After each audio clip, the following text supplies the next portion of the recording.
좌우에 계신 우리 분들께 이렇게 인사하면 좋겠습니다. 잘 살아 돌아오셨습니까? 잘 살아 돌아오셨습니까? 저 잘 살아 돌아왔습니다. 어제 수협에 인도가 있어서 전주에 다녀왔습니다. 어제 오후 4시에 출발해서 7시 반에 이제 수협에 인도하고 9시에 끝나고 집에 와보니까 11시더라고요. 저희 처자식들 다 데리고 갔었고요. 또 그 이후에 오늘 아침에 또 우리 주일학교 친구들을 묵상할 수 있는 청소년 매일 성경 아침 큐티 준비하기 위해서 해설 설교도 다 하다 보니까 끝나고 나니까 12시 10분? 그쯤 되더라고요. 그리고 이제 오늘 설교를 사실 전사님들이 양해해 주셔서 오늘 어제 이제 했던 수예배 설교를 한 번 더 해볼까라는 생각도 했지만 물론 뭐 설교를 다시 할 수도 있죠. 어디서든지 간에 필요하면. 근데 이번에는 차마 그럴 수가 없었습니다. 왜냐면 이미 정해진 이미 차들이 있고 또 저도 이제 이 내용을 또 묵상을 같이 하다 보니까 오늘 제가 맡은 이 본문은 7강 은혜의 승리라는 제목이죠. 7장. 이 제목이 제가 그렇게 무너질 수가 없겠더라고요. 그래서 감사하게도 사실 제가 너무 설교하고 싶은 주제이기도 했습니다. 잘 바꿔주셔가지고 제가 맡게 됐지만 왜냐하면 제가 좋아하는 신학자 중에 하나인 그 영국의 청교도의 황태자라고 불리는 영국의 칼빈으로 불리는 존 오웬이 우리에게 전해준 교리가 여러 가지 중에 죄와 은혜의 지배라는 교리가 있거든요. 그래서 오늘 제목을 죄와 은혜의 지배라고 붙잡았습니다. 많은 성도님들이 사실 늘 은혜 받고 싶어 합니다. 늘 은혜에 목말라 있습니다. 은혜를 받고 싶어 합니다. 그런데요, 사실 그러려면 은혜를 많이 받는 것도 물론 중요하지만 은혜를 많이 받음과 동시에 그만큼 중요한 게 뭐냐면 바로 죄의 지배로부터 벗어나는 것입니다. 존 오웬이 말한 그 죄와 은혜의 지배의 그 교리에는 간략하게 말해보면 이런데요. 우리 신자의 마음에 사람을 지배할 수 있는 그 자리가 있는데 그 자리에 죄가 지배하느냐 은혜가 지배하느냐에 따라 그 신자가 어떤 지배를 받느냐 어떤 영향력에 살아가느냐에 대한 내용입니다. 이렇게 말하면 어떤 분들은 아니 무슨 신자를 죄가 지배를 해요. 무슨 신자 안에 죄가 있어요. 라고 할지도 모르겠습니다. 아니요, 근데 성경은 여전히 신자 안에 죄가 있다고 말하고 있습니다. 죄가 머무르고 있다고 말합니다. 아마 다음 주쯤에 혹시 이 본문을 읽을지 모르겠는데요. 로마서 6장 12절 말씀입니다. 우리 같이 한번 그 다음 장인데요. 한번 읽어볼까요? 로마서 6장 12절 말씀입니다. 그 밑에 13절까지 한번 같이 한 목소리로 읽어보겠습니다. 시작. 그러므로 너희는 죄가 너희 죽을 몸을 지배하지 못하게 하여 몸의 사욕에 순종하지 말고 또한 너희 지체를 불의의 무기로 죄에게 내주지 말고 오직 너희 자신을 죽은 자 가운데서 다시 살아난 자 같이 하나님께 드리며 너희 지체를 의의 무기로 하나님께 드리라. 네. 구원받은 신자 안에도요 죄가 지배해서 그 힘을 발휘할 수 있다는 것입니다. 이것이 존 오웬이 말한 그 죄와 은혜의 지배 안에 있는 신자 안에 내재하는 죄에 대한 교리입니다. 물론 이 죄가요 신자를 완전히 지배할 수는 없습니다.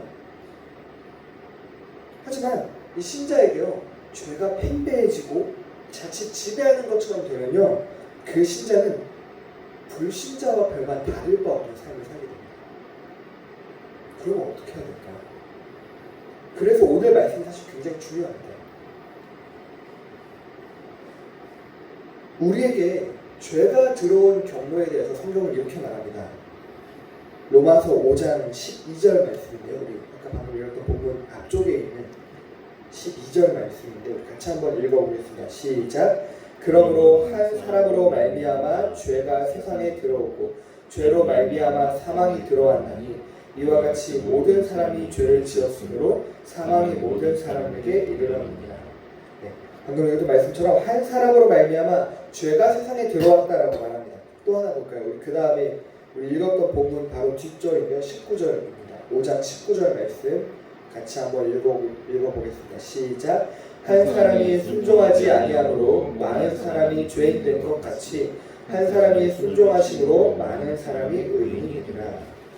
이게 무슨 내용일까요?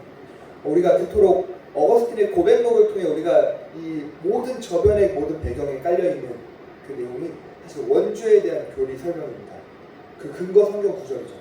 물론 5장 12절 말씀은 우리가 초대교회사 때도 언급되다시피 원죄에 대한 이게 과연 성경 구절이 맞느냐라는 논란의 여지가 있긴 하지만 19절도 보고 또 다른 성경 구절도 보면 원죄라는 것 자체가 존재하는 것이 너무나 명백한 것 같습니다. 원죄가 무엇일까요? 원죄라는 말은 바로 근원이 되는 죄입니다. 모든 죄의 근원이 되는 죄. 우리가 사건적으로 말하면 아담과 하와가 지은 죄를 말하는 것이죠. 이 죄가 모든 사람에게 죄가 들어오게 하고 그 결과 사망에 이르렀다라고 말하게 되는 것입니다. 그래서 로마서 3장 23절에 모든 사람이 죄를 범하였으면 하나님의 영광에 이르지 못하게 되었다라고 말하는 것이죠.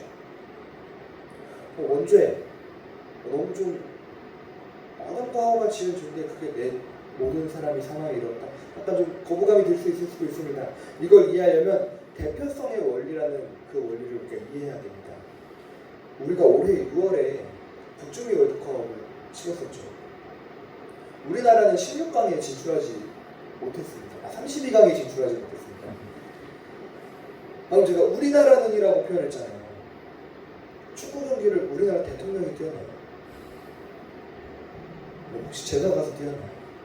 아니죠. 우리나라 국가대표팀이 뛰었습니다. 그게 바로 대표성의 원리입니다. 마찬가지입니다. 아빠나 엄마가 옛날 조선시대로 가면은 엄마나 아빠가 노예잖아요. 그러면 종교법에 따라 그 자식들 같이 노예입니다. 우리나라가 일제에 강제 합병되었던 그 시기, 이제 우리 다 내일 모레면 광복절인데요. 그 강제 합병되고 나서 이후에 태어난 모든 조선 사람은 다 일제의 식민지 취하 백성이 됩니다. 반대로 우리나라가 한일 합병 이후에 광복을 맞이하면 그 광복 이후에 태어나는 모든 대한민국 국민들은 일본과 상관이 없습니다. 대한민국 국민입니다. 마찬가지입니다. 아담이 죄를 지었지만 아담은요 그냥 사람이 아니에요. 하나님께서 하나님의 형상대로 만드셔서 인류의 대표로 만드시고 모든 만물을 다스릴 수 있는 그 대표자로 만든 존재거든요. 근데 그 아담이 지은 그 죄로 말미암아 아담 이후에 태어나는 모든 사람들은 다 죄인으로 만들게 되었습니다. 이 죄는요 단지 어떤 유전적인 그런 법적인 그 죄만을 말하는 게 아닙니다. 무슨 말이냐면 우리는요 이 원죄의 속성을 그대로 따라하고 있습니다. 아담이 지은 죄를요 우리도 따라하고 있다는 거예요. 창세기 한번 3장을 제가 한번 읽어드리겠습니다.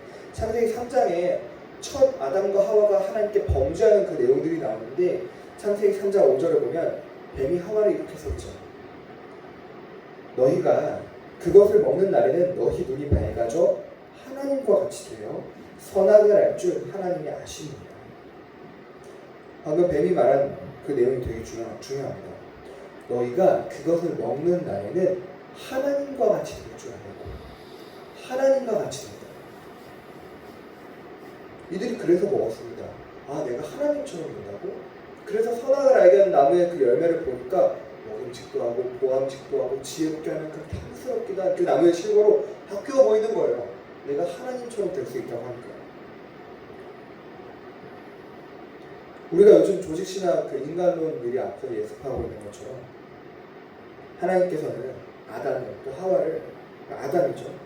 그 사람을 하나님의 형상대로 창조하셔서 이 땅을 하나님의 이름으로 대리 통치할 수 있는 그 자격을 주셨습니다. 근데 이들이 그걸로 만족이 안 되는 거예요. 하나님께서 모든 것을 만들어 주셨고 우리에게 그것을 다스릴 수 있는 통치 자격을 주셨는데 그게 나에게 다 차지 않는 거죠. 그때 전사님이셨나요? 누가 그때 그런 말씀을 하셨던 것 같은데요. 어느 교회가 주차난이 항상 문제였는데 그 교회에 공터가 비어 있어서 그 공터 주인에게 그 땅을 매주 주일마다 빌릴 수 있도록 요청을 했다고 막 했잖아요. 그 땅 주인이 1년 중 51주 다 빌려도 되는데 딱 한 주만 빌리지 못하게 했다. 처음에는 뭐 교회에서 너무 감사하니까 그거라도 그 정도면 괜찮습니다 하고 이제 막 빌려 섰는데 1년, 2년, 3년, 4년 이렇게 지나니까 그 한 주가 너무 이제 거슬려지는 거죠. 그래서 그 한 주마저도 빌릴 수 있게 요청을 하니까 그 주인이 허락하지 않았다. 그 이유가 뭐냐? 그 한 주마저 없으면 그 공터의 소유주가 누구인지 잊어버리지 않겠느냐.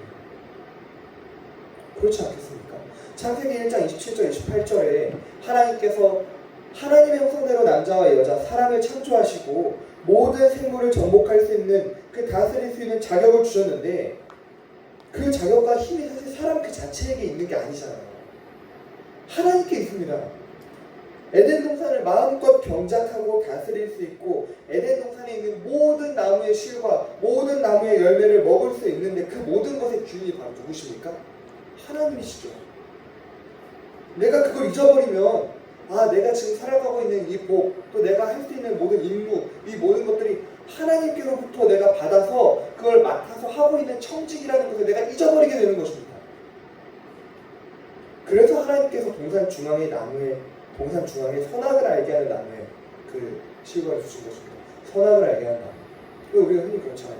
저희 집에도 아이들이 있는데 그 아이들한테 만약 만지면 안 되는 것들이 있어요. 예를 들면 공부 이런 거 있잖아요. 그런 거 절대 애들 눈에 안 보이는 것들이에요.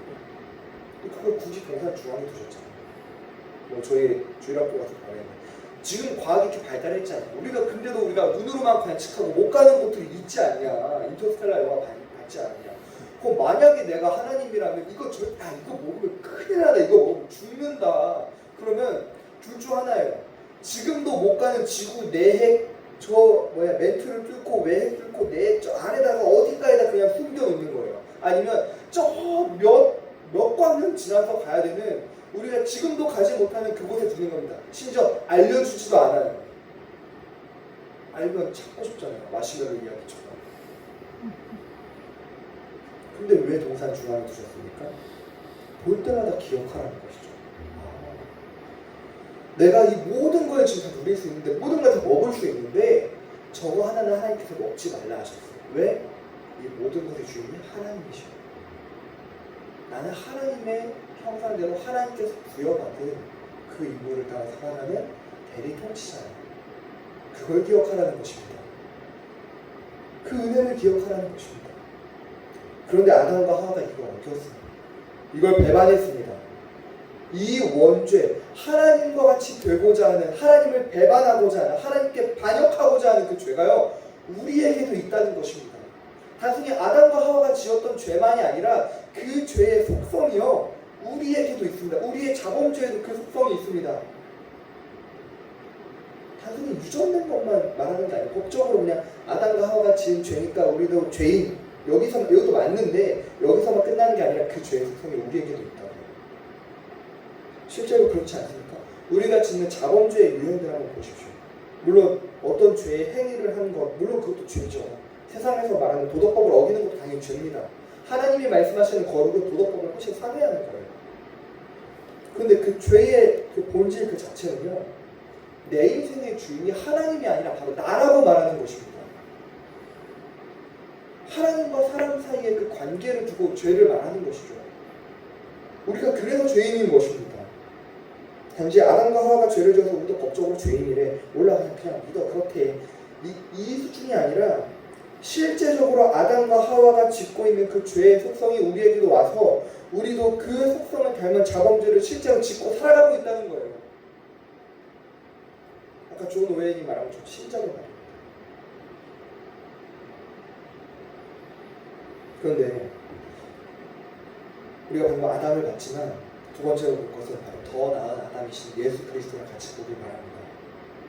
아까 한일 합병을 예로 들었던 것처럼 합병 이후에는 다 식민 지배를 받는 사람이지만 광복 이후에는 다 해방된 국민이잖아요. 마찬가지입니다. 대표자가 바뀌면 됩니다. 대표자 한 사람이 바뀌면 됩니다. 그래서 아까 우리 읽었던 본문 말씀이 로마서 5장 17절 말씀입니다. 17절 말씀 우리 같이 한번 읽어보겠습니다. 시작. 한 사람으로 범죄로 말미암아 사망이 그 한 사람을 통하여 왕노릇하였은즉 더욱 은혜와 의의 선물을 넘치게 받는 자들은 한 분 예수 그리스도를 통하여 생명 안에서 왕노릇하리로다. 우리 그 다음 18절도 같이 한번 읽어보겠습니다. 시작. 그런즉 한 범죄로 많은 사람이 정죄에 이를 것 같이 한 의로운 행위로 말미암아 많은 사람이 의롭다 하심을 받아 생명에 이르렀느니라. 아까 아담과 하와가 창세기 3장에서 범죄하지 않았습니까? 그 이후로 태어난 모든 아담의 자손들은 아담을 조상으로 하는 아담의 씨로 태어난 모든 사람들은 다 죄인입니다. 아담을 대표자로 하는 사람들이기 때문에. 그런데 하나님께서 그 창세기 3장에 이들이 범죄하고 나서 바로 주신 하나님의 구원의 언약이 있습니다. 바로 그 언약이 무엇이죠? 창세기 3장 15절입니다.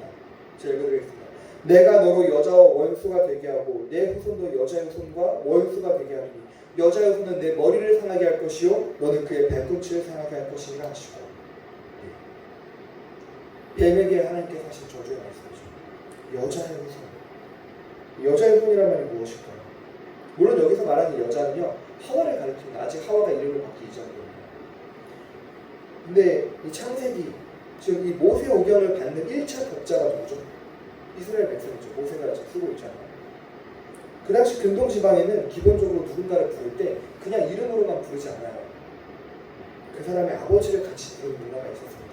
뭐 예를 들면 눈의 아들 여호수아, 뭐 이새의 아들 다윗 이런 식으로. 그게 일종의 성처럼 쓰이는 거죠. 지금도 뭐 아이슬란드나 아라비아 쪽에서는 그렇게 이름을 쓰더라고요. 뭐 누구누구 손 이렇게 하잖아요. 그 아버지의 이름이 즉 성이에요. 아버지의 씨라는 것입니다.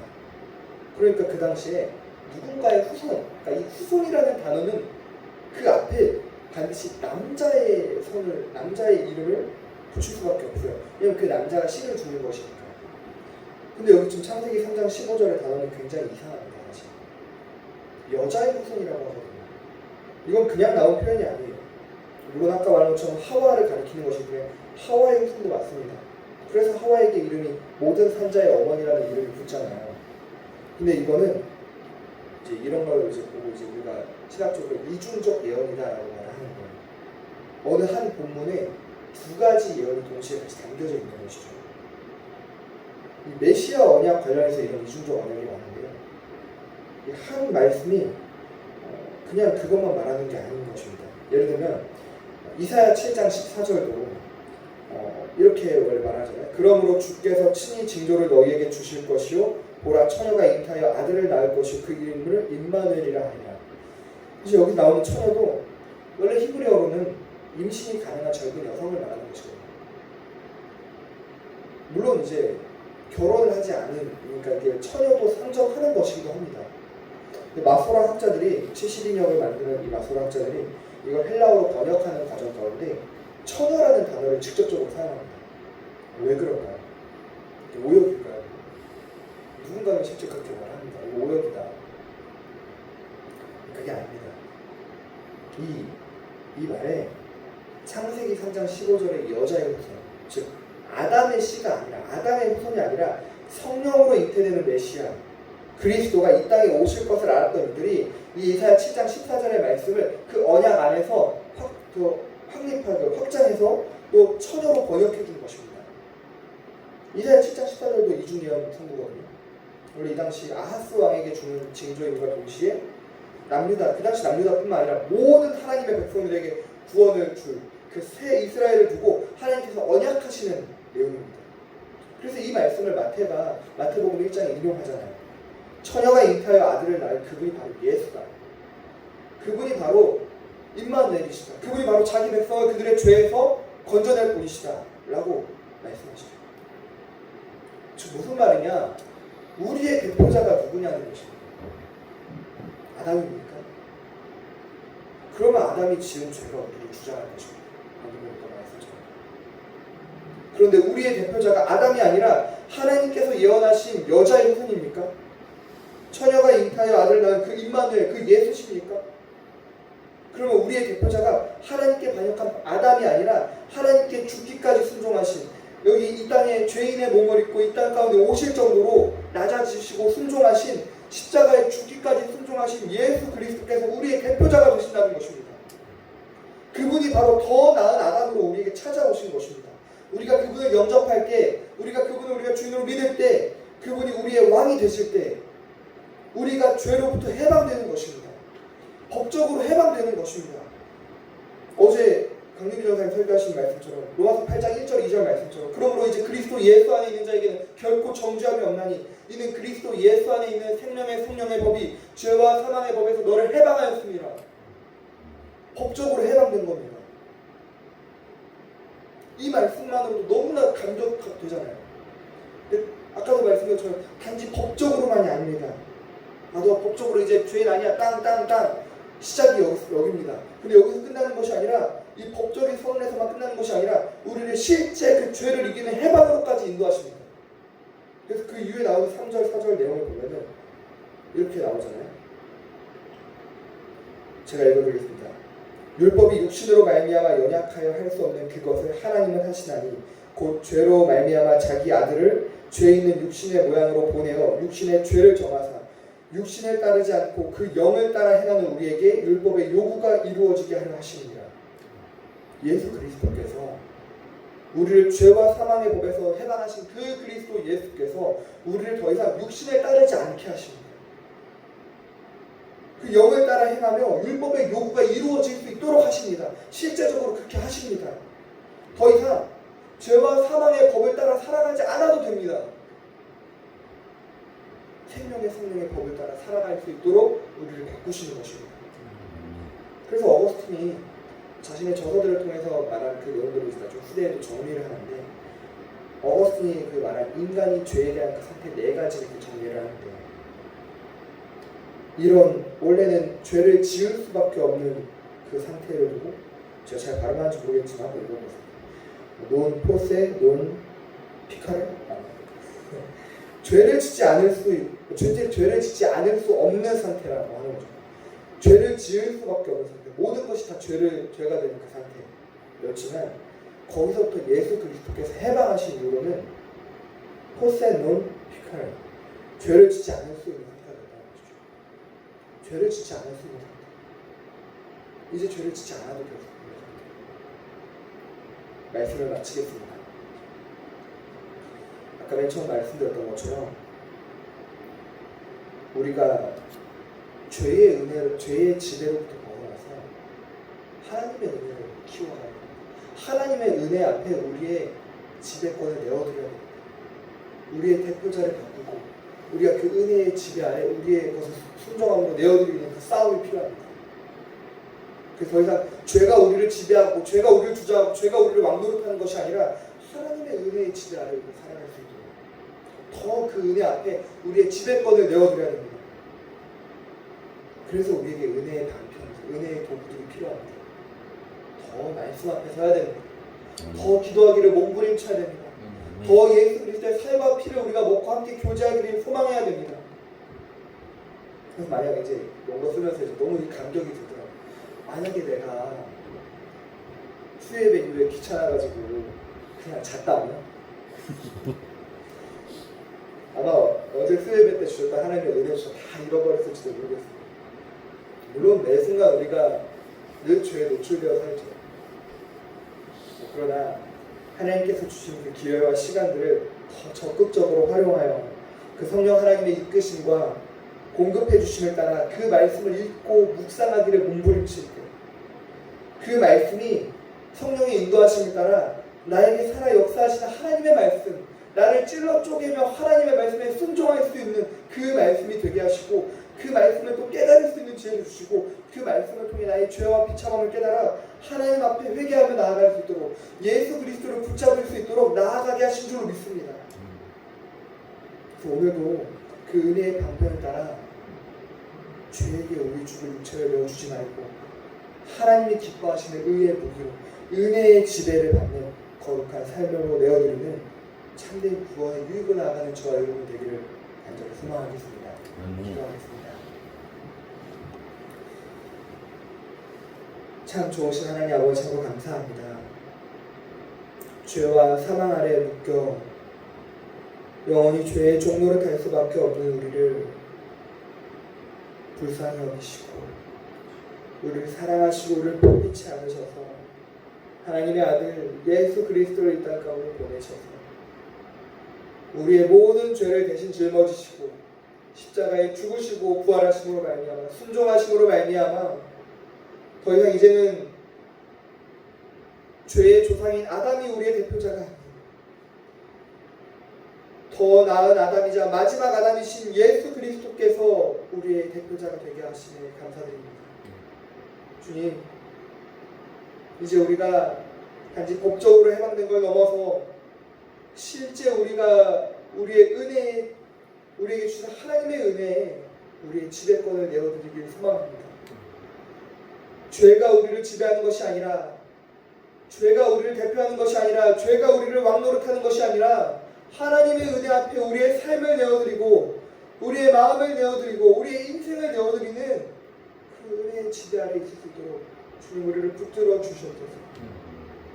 그래서 우리가 오늘을 또 살아가고 또 내일을 살아가고 우리의 모든 사역을 또 살아가고 우리의 삶의 모든 걸 살아가는 그 가운데 우리의 어떤 것도 죄도 사망도 우리를 주장하는 것이 아니라 오직 하나님만이 영광 받으시고 하나님만이 주장하시는 그 은혜가 우리에게 늘 차고 넘칠 수 있도록 인도하여 주시옵소서. 또 이제 개강의 날짜가 잡혀졌습니다. 우리가 개강까지 남은 방학 기간을 잘 은혜 안에서 머무를 수 있도록 인도하여 주시고 그 은혜를 가지고 우리가 방학도 안에 받은 은혜를 가지고 또 모든 함께하는 원우님들과 또 교제하고 그 은혜가 풍성해질 수 있도록 더욱더 힘쓸 수 있도록 인도하여 주시옵소서. 모든 영광 주님께 올려드리며 살아계신 예수님의 이름으로 기도드립니다.